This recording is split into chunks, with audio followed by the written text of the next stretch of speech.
Mangosteen വെച്ചിട്ട് നമ്മൾ 100-ലധികം mangosteen നമ്മൾ 2020 നട്ടിട്ടുണ്ട്. ആ ചെടികളാണ് നമുക്കിപ്പോൾ കഴിഞ്ഞ കൊല്ലം തുടങ്ങി പൂത്ത് കിട്ടിയിട്ടുണ്ട്. അപ്പോൾ എല്ലാം പൂത്തിട്ടില്ല, ഇനി അതിനകത്ത് കുറച്ചും കൂടി പൂക്കാനുണ്ട്. ഇത് കഴിഞ്ഞ കൊല്ലം പൂത്ത് നമ്മൾ കായ പറിച്ചതാണ്. ഇപ്പോൾ ഈ കൊല്ലവും ഇതിൽ വലിയ കുഴപ്പമില്ല. ഫസ്റ്റ് തന്നെ ഇവനിൽ പഴുത്തിട്ടുണ്ട്. ഇന്നിപ്പം മെയ് 3-ാം തീയതി ആയുള്ളൂ. ഞാനൊരു മെയ് 15 ആകുമ്പോഴേക്കും പഴുത്ത് കിട്ടുമെന്ന് വിചാരിച്ചേ. പക്ഷേ ഇന്നലെ ഞാൻ വന്ന് നോക്കിയപ്പോൾ ഇതിൽ പഴുത്ത് തുടങ്ങിയിട്ടുണ്ട്. അപ്പോൾ നമ്മളിത് പറിക്കാൻ പോവാണ്. അപ്പോൾ ഇതിനകത്ത് മാങ്കോസ്റ്റിൻ്റെ ഒരു കാര്യമെന്ന് പറഞ്ഞാൽ നമുക്ക് നേരത്തെ ഇപ്പോൾ മെയ് സ്റ്റാർട്ടിങ്ങിൽ ഏപ്രിലൊക്കെ കിട്ടുകയാണെങ്കിൽ ഭയങ്കര റേറ്റാണ്. പിന്നെ മാങ്കോസ്റ്റിൻ്റെ കാര്യത്തെ പറ്റി പറയുകയാണെങ്കിൽ നമ്മൾ കൊല്ലത്തിൽ 2 പ്രാവശ്യം നന്നായിട്ട് വളം കൊടുക്കണം. നല്ല വളം വേണ്ട ഒരു ചെടിയാണിത്. നമ്മൾ വളം കൊടുക്കൽ കുറഞ്ഞു കഴിഞ്ഞാൽ ഇതിൽ ഉണ്ടാവലും കായ്ഫലവും കുറഞ്ഞു പോകും. അപ്പോൾ നന്നായിട്ട് വളം കൊടുത്ത് നല്ല ആരോഗ്യത്തോടു കൂടി നിർത്തണം. അപ്പോൾ നേരത്തെ പൂത്ത് കിട്ടാൻ പോലെ നമ്മൾ നവംബറിൽ തുടങ്ങി അതിന് വളം കൊടുക്കുകയും അതിനുള്ള പരിരക്ഷകളും കാര്യങ്ങളും എല്ലാം ചെയ്തു വന്നാൽ നമുക്ക് നേരത്തെ പൂത്ത് കിട്ടും. നേരത്തെ പൂത്ത് കിട്ടിയാൽ ഇതുപോലെ നേരത്തെ ഫ്രൂട്ട് പഴുത്തും കിട്ടും. നേരത്തെ പഴുത്ത് കിട്ടിക്കഴിഞ്ഞാൽ മഴയ്ക്ക് മുമ്പൊക്കെ ആയിട്ട് കിട്ടിയാൽ ഹൈ റേറ്റിൽ നമുക്ക് സെയിൽ ചെയ്യുകയും ചെയ്യും. പിന്നെ മാങ്കോസ്റ്റിൻ വെച്ചാൽ നന്നായിട്ട് വളം കൊടുക്കാനും നന്നായിട്ട് നന കൊടുക്കാനും വെള്ളത്തിൻ്റെയും സൗകര്യമുള്ള സ്ഥലത്ത് മാത്രമേ ചെയ്യാവൂ. പിന്നെ ഫുള്ളായിട്ട് മറ്റ് ചെടികളൊന്നും ഇല്ലാത്ത സ്ഥലത്ത് നമുക്ക് മാങ്കോസ്റ്റിൻ വെച്ച് കൊടുക്കൽ നല്ലതല്ല. കാരണം ഷെയ്ഡിൽ വളരാൻ ആഗ്രഹിക്കുന്ന ഒരു ചെടിയാണ്. നമുക്ക് 50% വെയിൽ കിട്ടിയാൽ മതി. ഇപ്പോൾ ഞങ്ങളുടെ തോട്ടത്തിൽ എന്ന് പറഞ്ഞു കഴിഞ്ഞാൽ മാങ്കോസ്റ്റിനുണ്ട്, ജാതിയുണ്ട്. ഇതാണ് മെയിനായിട്ട് ഇതിൽ നിൽക്കണം. പിന്നെ റംബൂട്ടാൻ 1-2 അവിടെ ഇവിടെയൊക്കെ നിൽക്കും. മാങ്കോസ്റ്റിനെ സംബന്ധിച്ച് 100 ചില്ലാനം വർഷം ആയുസ്സുള്ള ഒരു ചെടിയാണ്. അപ്പോൾ നമ്മൾക്ക് നീണ്ടു നിന്ന് ഒരു തലമുറയ്ക്കല്ല 2 തലമുറ കൂടുതലായിട്ട് നമുക്ക് ഇതിൻ്റെ വരുമാനം കിട്ടും. മാങ്കോസ്റ്റിൻ സീഡിട്ട തൈകളാണ് ഏറ്റവും നല്ലത്. പിന്നെ എറണാകുളം പോലെയുള്ള സിറ്റികളിൽ താമസിക്കുന്നവർക്ക് വീട്ടിൽ അത്യാവശ്യം ഒരു മാങ്കോസ്റ്റിൻ വെക്കണമെന്ന് തോന്നിയാൽ വേണമെങ്കിൽ നമുക്ക് ഗ്രാഫ്റ്റ് ചെയ്തത് മേടിച്ച് വയ്ക്കാം. അതിൽ നിസ്സാരം ഫ്രൂട്ടൊക്കെ ആ വീട്ടിലേക്ക് ആവശ്യം നിസ്സാരം ഫ്രൂട്ട് 10-50 എണ്ണം വരെ കിട്ടില്ല, 10-20 എണ്ണമൊക്കെ വേണമെങ്കിൽ നമുക്ക് ഉണ്ടാക്കി കിട്ടും.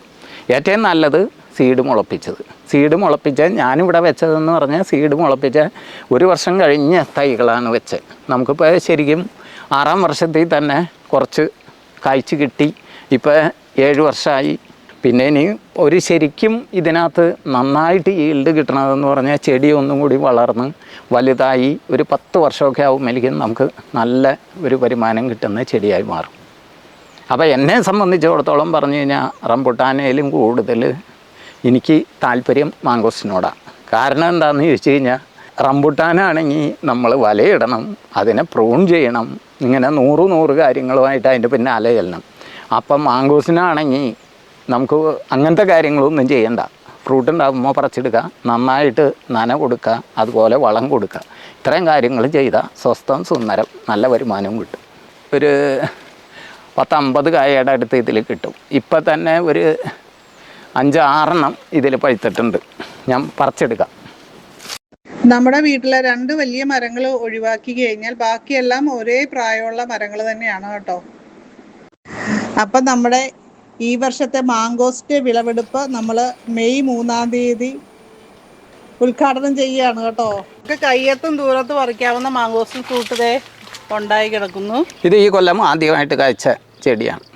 ഇതിൻ്റെ മുകളിൽ പഴുത്തിട്ടുണ്ട്. ഇതിൽ 1 എണ്ണം പഴുത്തിട്ടുണ്ട്. നല്ല വലിപ്പമുള്ള ഫ്രൂട്ട്.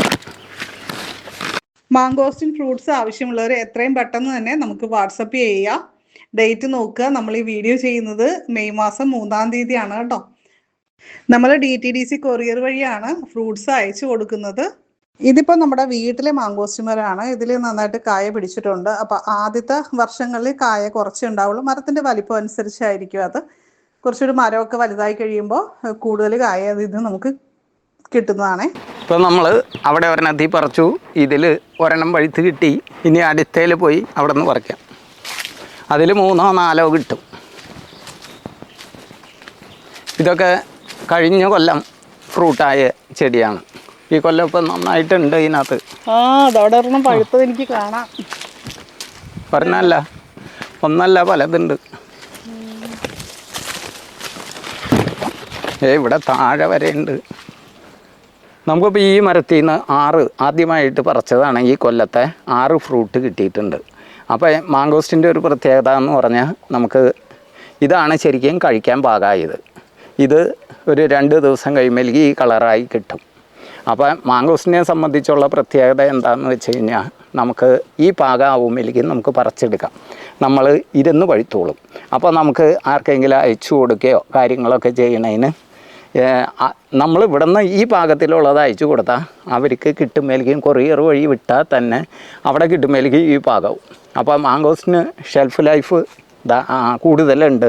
അപ്പോൾ പാർസൽ അയച്ചു കൊടുക്കാനായിട്ട് ഏറ്റവും എളുപ്പമുള്ള ഒരു ഫ്രൂട്ടാണ്.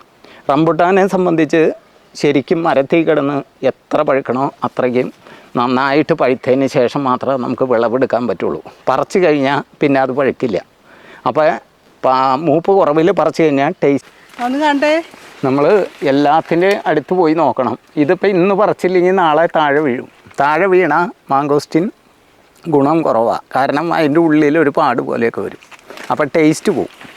ഇതിപ്പോൾ നമ്മൾ കൈക്ക് തന്നെ പറിച്ചെടുക്കണം. ശരിക്കും പറിക്കാൻ പാകമായിട്ടുള്ള മാങ്കോസ്റ്റിനാണ് കേട്ടോ ഇത്. ഇത് കഴിക്കാൻ പാകമായതാണ്. നമ്മൾ എല്ലാ മരത്തിൻ്റെയും കടയ്ക്ക് പോയി നോക്കണം. ഇതിൽ നിറച്ചുണ്ടായി. ഇതെനിക്കൊന്നും കഴിഞ്ഞ വർഷം ഉണ്ടായിരുന്നോ? കഴിഞ്ഞ വർഷം ഉണ്ടായ മരം ഉണ്ടായിരുന്നു. ജസ്റ്റ് ഉണ്ടായിരുന്നല്ലോ 1-2 കാലങ്ങൾ. 5-10 ഒക്കെ ഉണ്ടായതാ. ഇതെല്ലാ മരങ്ങളും കാച്ചത്. അപ്പോൾ ഈ വീഡിയോ ഇഷ്ടപ്പെട്ട് കഴിഞ്ഞാൽ ലൈക്ക് ചെയ്യാനും താഴെ കമൻറ്റ് ചെയ്യാനും മറക്കരുത്. അതേപോലെ ചാനൽ ആദ്യമായിട്ട് കാണുന്നവരാണെങ്കിൽ സബ്സ്ക്രൈബ് ചെയ്യുക, ബെല്ലൈക്കൺ ക്ലിക്ക് ചെയ്തിട്ട് ഓൾ ഒന്നുകൂടി സെലക്ട് ചെയ്യുക. ഫേസ്ബുക്കിൽ കാണുന്നവർ ഫോളോ ചെയ്യുക. മാക്സിമം നിങ്ങളുടെ ഫ്രണ്ട്സിലേക്കൊക്കെ നമ്മുടെ വീഡിയോസ് ഒന്ന് ഷെയർ ചെയ്ത് കൊടുക്കുക. താങ്ക്